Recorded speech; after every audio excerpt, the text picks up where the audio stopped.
Welcome to west Godavari అమ్మమ్మ వంటల video అండి. ఈరోజు కాకరకాయ పులుసు పెట్టానండి. పులుసు చేదుగా లేకుండా నేనేం చేశానండి, దాన్ని ముందు కాకరకాయని నీళ్ళలో కొంచెం పసుపేసి కుక్కర్లో ఉడికిచ్చేసాను. ఉల్లిపాయ పచ్చిమిరకాయ వేగినాక 2 టమాటాలు వేసా. తర్వాత ఉడకబెట్టిన కాకరకాయ ముక్కలు వేసి కొంచెంసేపు మగ్గినాక కారం వేసి చింతపండు పులుసు వేసానండి. కొంచెం మినపప్పు నేను వేయించి పెట్టుకున్నానండి. వేయించి పౌడర్ చేసి పెట్టుకున్నాను.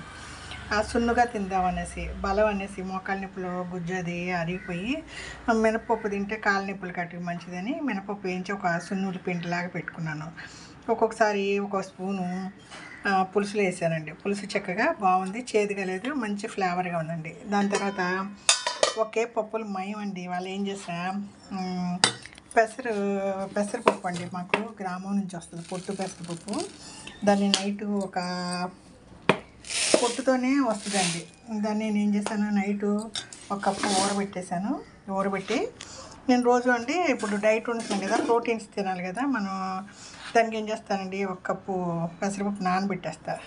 దాంట్లో కొంచెం అల్లం ముక్క, కొంచెం పచ్చిమిరపకాయ వేసి మిక్సీ పట్టి దోశలాగా వేసుకుంటా, ఉల్లిపాయ వేసుకుంటా. అలా తింటా అండి. మనం నాన్ వెజ్ గుడ్లు తినను కదా నేను, లేదంటే మసిల్స్ చేతులు నొప్పి వచ్చేస్తున్నాయండి డైట్ ఉండటం వల్ల. దానివల్ల నేను ఏం చేశాను, ఇవాళ పెసరపప్పులో కొంచెం పప్పుని తీసుకుని అరకప్పు పప్పుని పొట్టు తీసేసి, చిక్కుడుకాయ కూర ఉందండి, చిక్కుడుకాయలు ఉడికేసి తాలింపేసి దాంట్లో ఎల్లిపాయ జీలకర్ర కరివేపాకు కొట్టేసి కారం వేసాను. ఈ పప్పుని కొంచెం ఉడకబెట్టానండి. కాకరకాయ ముక్కలు ఉడకబెట్టినప్పుడు గిన్నెలో ఈ పప్పుని కొంచెం నీళ్ళు లేకుండా ఉడకబెట్టి ఆ పప్పును కూడా చిక్కుడుకాయ కూరలో వేసానండి. పెసరపప్పు, చిక్కుడుకాయ ఇగురు ప్రోటీన్స్ అండి. ఫుల్గా పెసరపప్పుని మనం రోజు తింటున్నాను నేను ఏదో ఒక విధంగా. ఒకటి పెసరట్టు, లేదా కూరలో, లేదా పౌడర్ చేసి మనం కూరలు వేసుకుంటే కూర చిక్కగా ఉంటుందండి. ఈరోజు సరే ఏదో ఎక్స్పెరిమెంట్ చేశానండి. ఎక్స్పెరిమెంట్ చేసి రోజు ప్రోటీన్స్ తినాలనేసి మినప్పప్పు వేయించి సున్నుండలు కూడా చేశా. సరే మా చిన్నమ్మాయికి చెప్పాను, తీసుకెళ్తానండి. ఆ పప్పు ఉందండి, గ్రామం నుంచి వచ్చిన పప్పు, మళ్ళీ కొత్త పప్పు వచ్చేస్తుంది, మొన్న లేట్గా పంపించారు.